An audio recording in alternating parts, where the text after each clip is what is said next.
Il était une fois un père qui vivait seul avec son jeune fils. Sa femme, l'amour de sa vie, était partie trop tôt, emportée par une maladie cruelle. Ce départ avait brisé le cœur de cet homme, mais il n'avait pas le luxe de se laisser abattre. Il avait un fils à élever, un petit garçon qui avait encore tant besoin de lui. Alors, malgré la douleur, il s'était promis de faire de son mieux, d'être à la fois père et mère pour cet enfant qui représentait désormais toute sa vie. Chaque matin, il se levait avant l'aube pour aller travailler.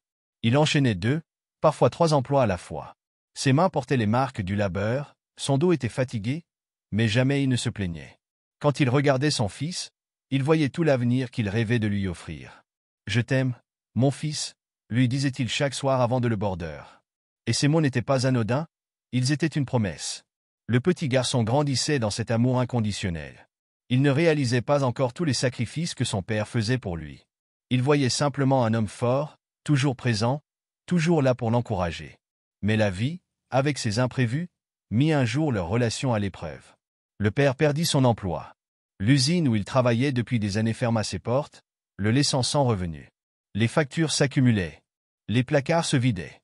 Il fit tout ce qu'il put pour cacher son inquiétude à son fils, mais la situation devenait critique. Un jour, alors qu'il observait le peu d'argent qui lui restait, il prit une décision douloureuse. « Je vais devoir vendre ma voiture », dit-il dans un murmure. Cette voiture n'était pas qu'un simple moyen de transport. C'était un héritage. Son propre père la lui avait offerte avant de partir, et il avait toujours rêvé de la transmettre un jour à son fils. Mais les besoins immédiats étaient plus urgents que les rêves lointains.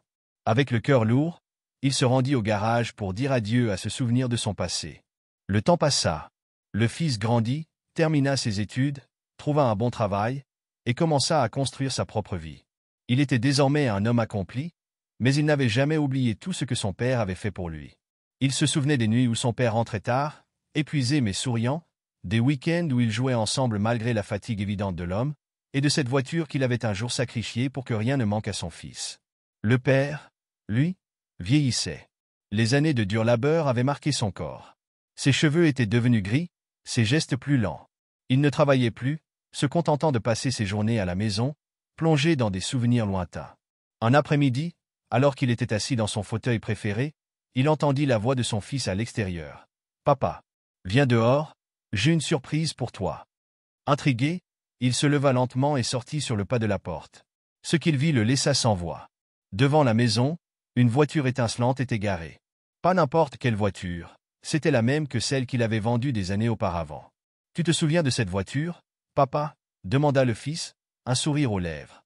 Le père hocha la tête, les yeux pleins de nostalgie. « Bien sûr que je m'en souviens. Je l'aimais beaucoup. Mais je l'ai vendue pour toi. » Le fils plongea la main dans sa poche, en sortit un trousseau de clés, et le tendit à son père. « Je ne l'ai jamais oublié. Je l'ai cherché pendant des mois, et je l'ai racheté pour toi. Tu es mon héros, papa. C'est grâce à toi que je suis l'homme que je suis aujourd'hui. Merci pour tout ce que tu as fait pour moi. » Les larmes coulèrent silencieusement sur les joues du père. Il prit les clés avec des mains tremblantes et regarda son fils avec une fierté immense. Ce n'était pas tant la voiture qui comptait, mais le geste.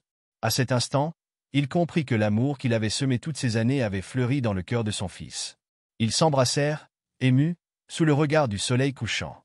Ce moment était la preuve qu'un amour sincère, donné sans attendre de retour, finit toujours par revenir, souvent de manière encore plus belle que ce qu'on aurait imaginé. Moralité. Les sacrifices de nos parents ne sont pas des dettes, mais des actes d'amour pur.